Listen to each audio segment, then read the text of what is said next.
Already we are boldly launched upon the deep, but soon we shall be lost in its unshored, harborless immensities. Ere that come to pass, ere the Pequod's weedy hull rolls side by side with the barnacled hulls of the Leviathan, at the outset it is but well to attend to a matter almost indispensable to a thorough appreciative understanding of the more special Leviathanic revelations and allusions of all sorts which are to follow. It is some systematized exhibition of the whale in his broad genera, that I would now fain put before you. Yet is it no easy task. The classification of the constituents of a chaos. Nothing less is here essayed. Listen to what the best and latest authorities have laid down. No branch of zoology is so much involved as that which is entitled Cetology, says Captain Scoresby, A.D. 1820. It is not my intention, were it in my power, to enter into the inquiry as to the true method of dividing the Cetacea into groups and families.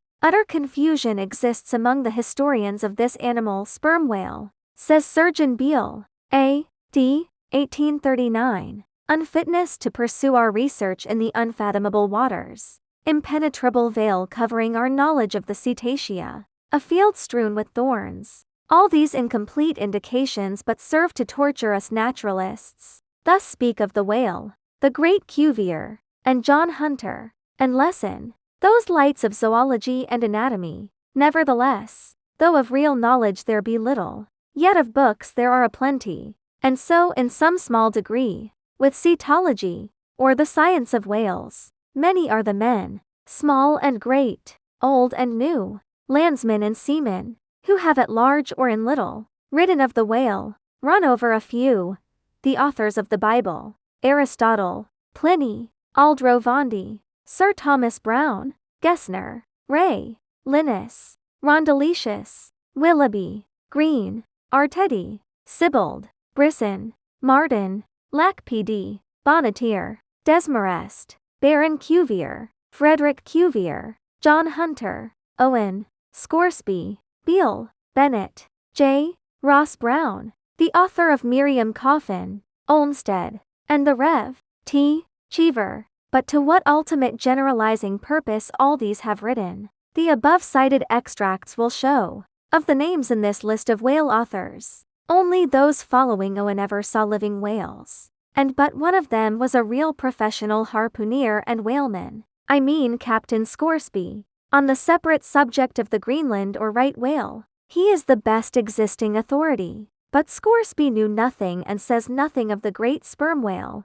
compared with which the Greenland whale is almost unworthy mentioning. And here be it said, that the Greenland whale is an usurper upon the throne of the seas. He is not even by any means the largest of the whales. Yet, owing to the long priority of his claims, and the profound ignorance which, till some 70 years back, invested the then fabulous or utterly unknown sperm whale, and which ignorance to this present day still reigns in all but some few scientific retreats and whale ports, this usurpation has been every way complete. Reference to nearly all the Leviathanic allusions in the great poets of past days will satisfy you that the Greenland whale, without one rival, was to them the monarch of the seas. But the time has at last come for a new proclamation. This is Charing Cross. Hear ye, good people all, the Greenland whale is deposed. The great sperm whale now reigneth. There are only 2 books in being which at all pretend to put the living sperm whale before you, and at the same time, in the remotest degree succeed in the attempt. Those books are Beale's and Bennett's, both in their time surgeons to English South Sea whale ships, and both exact and reliable men. The original matter touching the sperm whale to be found in their volumes is necessarily small, but so far as it goes, it is of excellent quality, though mostly confined to scientific description. As yet, however, the sperm whale, scientific or poetic, lives not complete in any literature, far above all other hunted whales. His is an unwritten life. Now the various species of whales need some sort of popular comprehensive classification, if only an easy outline one for the present, hereafter to be filled in all its departments by subsequent laborers. As no better man advances to take this matter in hand, I hereupon offer my own poor endeavors. I promise nothing complete, because any human thing supposed to be complete must for that very reason infallibly be faulty. I shall not pretend to a minute anatomical description of the various species, or in this place at least to much of any description. My object here is simply to project the draft of a systematization of cetology. I am the architect, not the builder, but it is a ponderous task. No ordinary letter sorter in the post office is equal to it. To grope down into the bottom of the sea after them, to have one's hands among the unspeakable foundations, ribs, and very pelvis of the world, this is a fearful thing. What am I that I should essay to hook the nose of this Leviathan? The awful tauntings in Job might well appall me. Will he the Leviathan make a covenant with thee? Behold, the hope of him is vain. But I have swam through libraries and sailed through oceans. I have had to do with whales with these visible hands. I am in earnest, and I will try. There are some preliminaries to settle. First, the unsettled condition of this science of cetology is in the very vestibule attested by the fact that in some quarters it still remains a moot point whether a whale be a fish. In his System of Nature, A.D. 1776, Linnaeus declares, I hereby separate the whales from the fish, but of my own knowledge, I know that down to the year 1850, sharks and shad, alewives and herring, against Linnaeus's express edict, were still found dividing the possession of the same seas with the Leviathan, the grounds upon which Linnaeus would fain have banished the whales from the waters. He states as follows, on account of their warm bilocular heart, their lungs, their movable eyelids, their hollow ears, penem intrantem feminem mammis lactantum, and finally, ex lege nater jor meritoque. I submitted all this to my friends Simeon Macy and Charlie Coffin, of Nantucket, both messmates of mine in a certain voyage, and they united in the opinion that the reasons set forth were altogether insufficient. Charlie profanely hinted they were humbug. Be it known that, waiving all argument, I take the good old-fashioned ground that the whale is a fish, and call upon holy Jonah to back me. This fundamental thing settled, the next point is, in what internal respect does the whale differ from other fish? Above, Linnaeus has given you those items, but in brief, they are these: lungs and warm blood, whereas all other fish are lungless and cold-blooded. Next, how shall we define the whale? By his obvious externals, so as conspicuously to label him for all time to come. To be short, then, a whale is a spouting fish with a horizontal tail. There you have him. However contracted, that definition is the result of expanded meditation. A walrus spouts much like a whale, but the walrus is not a fish, because he is amphibious. But the last term of the definition is still more cogent. As coupled with the first, almost anyone must have noticed that all the fish familiar to landsmen have not a flat, but a vertical, or up and down tail, whereas, among spouting fish the tail, though it may be similarly shaped, invariably assumes a horizontal position. By the above definition of what a whale is, I do by no means exclude from the Leviathanic brotherhood any sea creature hitherto identified with the whale by the best informed Nantucketers, nor, on the other hand, link with it any fish hitherto authoritatively regarded as alien. Hence, all the smaller, spouting, and horizontal-tailed fish must be included in this ground plan of cetology. Now, then, come the grand divisions of the entire whale host. I am aware that down to the present time, the fish styled lomidons and dugongs, pigfish and sowfish of the coffins of Nantucket are included by many naturalists among the whales. But as these pigfish are a noisy, contemptible set, mostly lurking in the mouths of rivers, and feeding on wet hay, and especially as they do not spout, I deny their credentials as whales, and have presented them with their passports to quit the kingdom of cetology. First, according to magnitude, I divide the whales into 3 primary books subdivisible into chapters, and these shall comprehend them all, both small and large. I, the folio whale. 2, the octavo whale. 3, the duodecimo whale. As the type of the folio I present the sperm whale, of the octavo, the grampus, of the duodecimo, the porpoise, Folios. Among these I here include the following chapters. I. The sperm whale. 2. The right whale. 3. The finback whale. 4. The humpbacked whale. V. The razorback whale. VI. The sulfur bottom whale. Book I. Folio. Chapter I. Sperm whale. This whale, among the English of old vaguely known as the trumpa whale, and the physeter whale, and the anvil-headed whale, is the present cachalot of the French, and the potsfich of the Germans, and the macrocephalus of the long words. He is, without doubt, the largest inhabitant of the globe, the most formidable of all whales to encounter, the most majestic in aspect, and lastly, by far the most valuable in commerce, he being the only creature from which that valuable substance, spermaceti, is obtained. All his peculiarities will, in many other places, be enlarged upon. It is chiefly with his name that I now have to do. Philologically considered, it is absurd. Some centuries ago, when the sperm whale was almost wholly unknown in his own proper individuality, and when his oil was only accidentally obtained from the stranded fish, in those days spermaceti, it would seem, was popularly supposed to be derived from a creature identical with the one then known in England as the Greenland or right whale. It was the idea also, that this same spermaceti was that quickening humor of the Greenland whale which the first syllable of the word literally expresses. In those times, also, spermaceti was exceedingly scarce, not being used for light, but only as an ointment and medicament. It was only to be had from the druggists as you nowadays buy an ounce of rhubarb. When, as I opine, in the course of time, the true nature of spermaceti became known, its original name was still retained by the dealers, no doubt to enhance its value by a notion so strangely significant of its scarcity.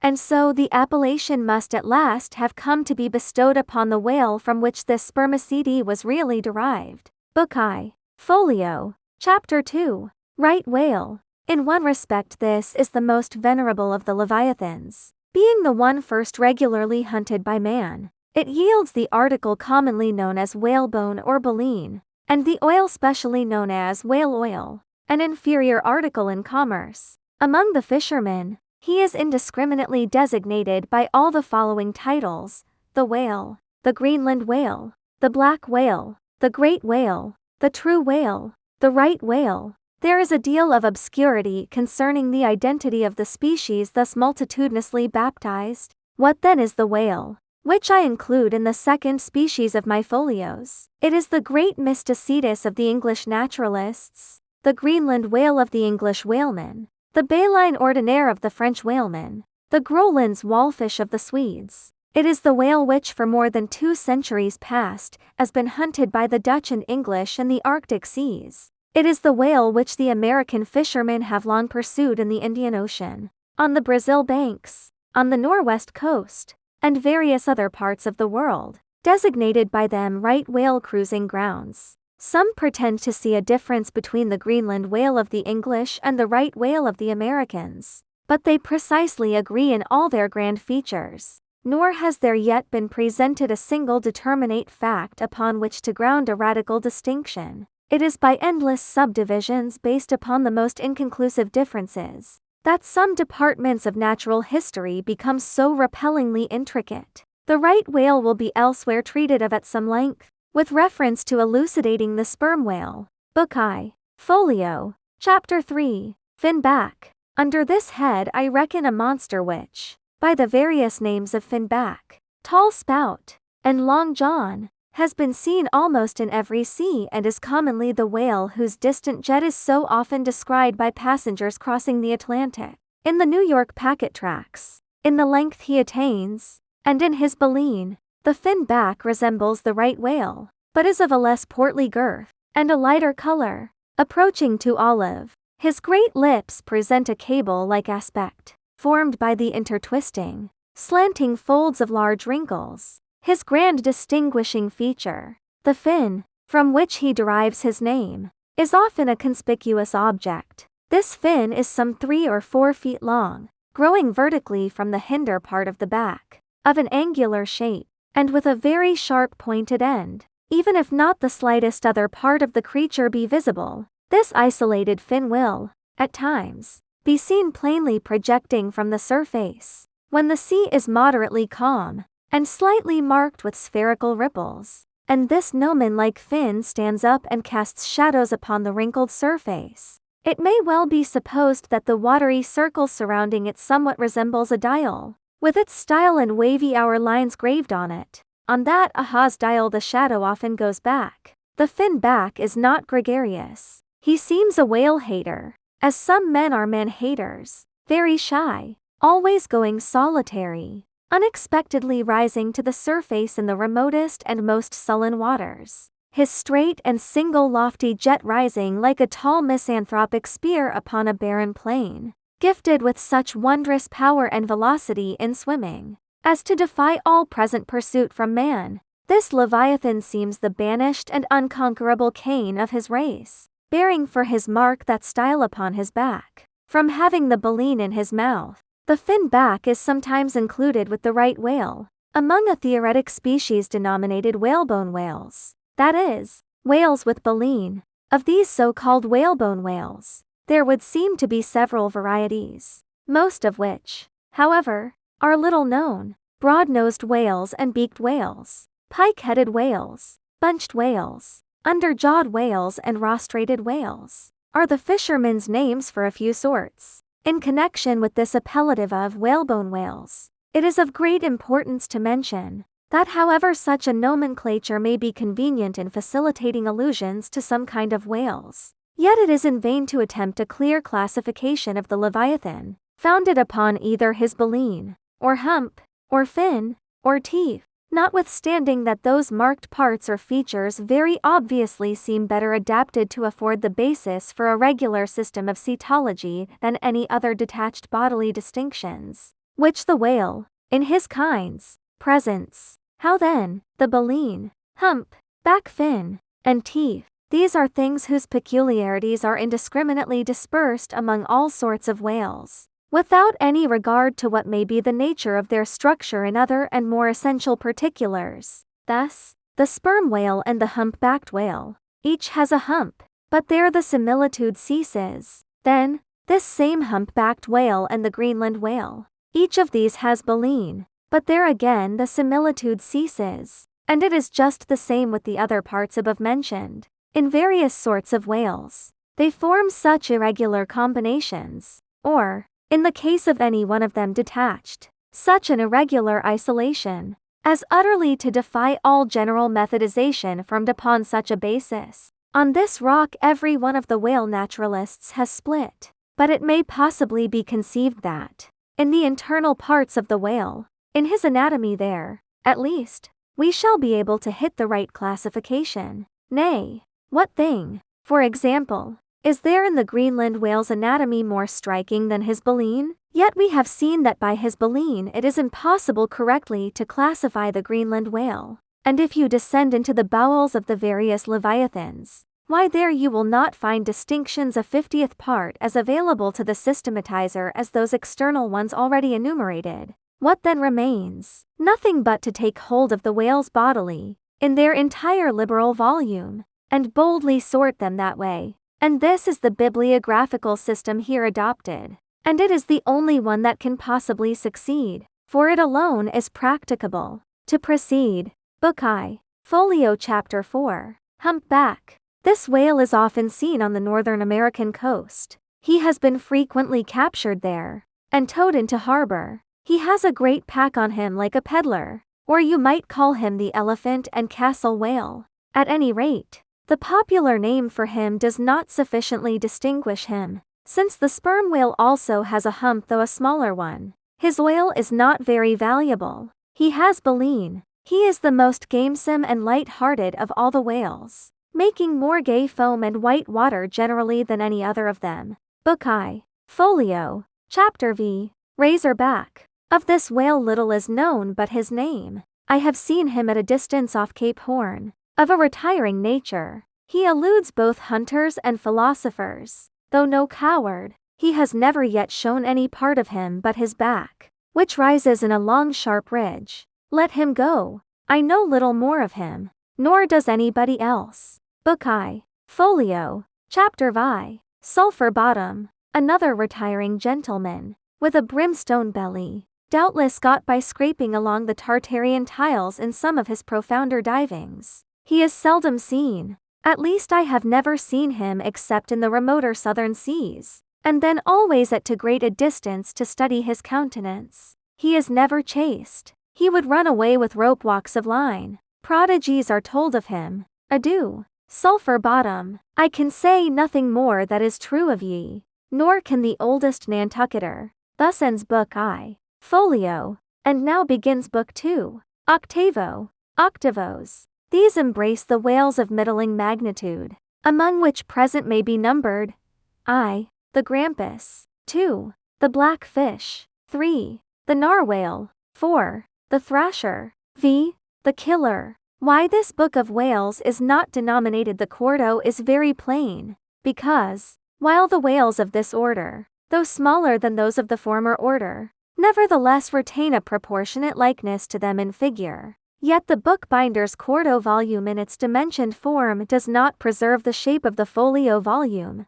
but the octavo volume does. Book II. Octavo. Chapter I. Grampus. Though this fish, whose loud sonorous breathing, or rather blowing, has furnished a proverb to landsmen, is so well known a denizen of the deep, yet is he not popularly classed among whales, but possessing all the grand distinctive features of the Leviathan. Most naturalists have recognized him for one. He is of moderate octavo size, varying from 15 to 25 feet in length, and of corresponding dimensions round the waist. He swims in herds. He is never regularly hunted, though his oil is considerable in quantity, and pretty good for light. By some fishermen his approach is regarded as premonitory of the advance of the great sperm whale. Book II. Octavo. Chapter II. Blackfish. I give the popular fishermen's names for all these fish, for generally they are the best. Where any name happens to be vague or inexpressive,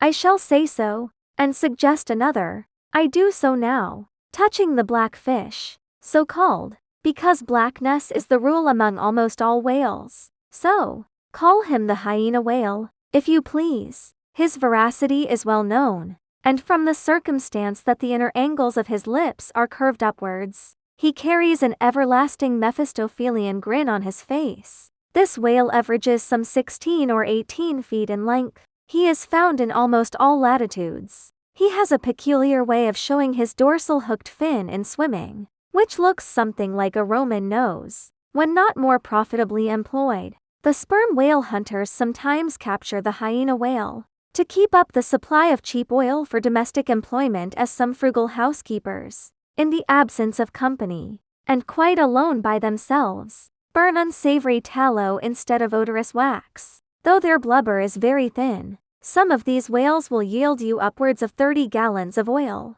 Book II. Octavo. Chapter III. Narwhale. That is, nostril whale. Another instance of a curiously named whale, so named I suppose from his peculiar horn being originally mistaken for a peaked nose. The creature is some 16 feet in length, while its horn averages 5 feet, though some exceed 10, and even attain to 15 feet. Strictly speaking, this horn is but a lengthened tusk, growing out from the jaw in a line a little depressed from the horizontal, but it is only found on the sinister side, which has an ill effect, giving its owner something analogous to the aspect of a clumsy left-handed man. What precise purpose this ivory horn or lance answers, it would be hard to say. It does not seem to be used like the blade of the swordfish and billfish, though some sailors tell me that the narwhale employs it for a rake in turning over the bottom of the sea for food. Charlie Coffin said it was used for an ice piercer,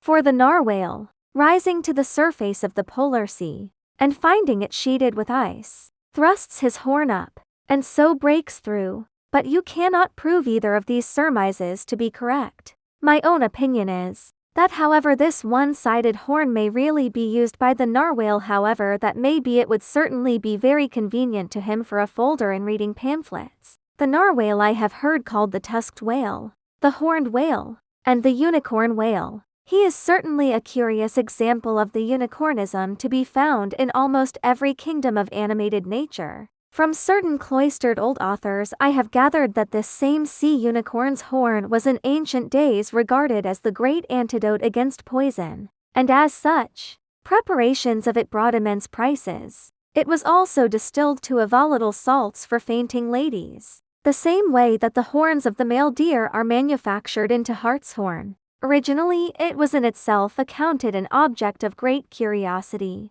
Black letter tells me that Sir Martin Frobisher, on his return from that voyage, when Queen Bess did gallantly wave her jewelled hand to him from a window of Greenwich Palace, as his bold ship sailed down the Thames, when Sir Martin returned from that voyage, saith Black letter, on bended knees he presented to Her Highness a prodigious long horn of the narwhale, which for a long period after hung in the castle at Windsor. An Irish author avers that the Earl of Leicester, on bended knees, did likewise present to Her Highness another horn, pertaining to a land beast of the unicorn nature. The narwhale has a very picturesque, leopard-like look, being of a milk-white ground color, dotted with round and oblong spots of black. His oil is very superior, clear and fine, but there is little of it, and he is seldom hunted. He is mostly found in the circumpolar seas. Book 2, Octavo, Chapter 4, Killer. Of this whale little is precisely known to the Nantucketer,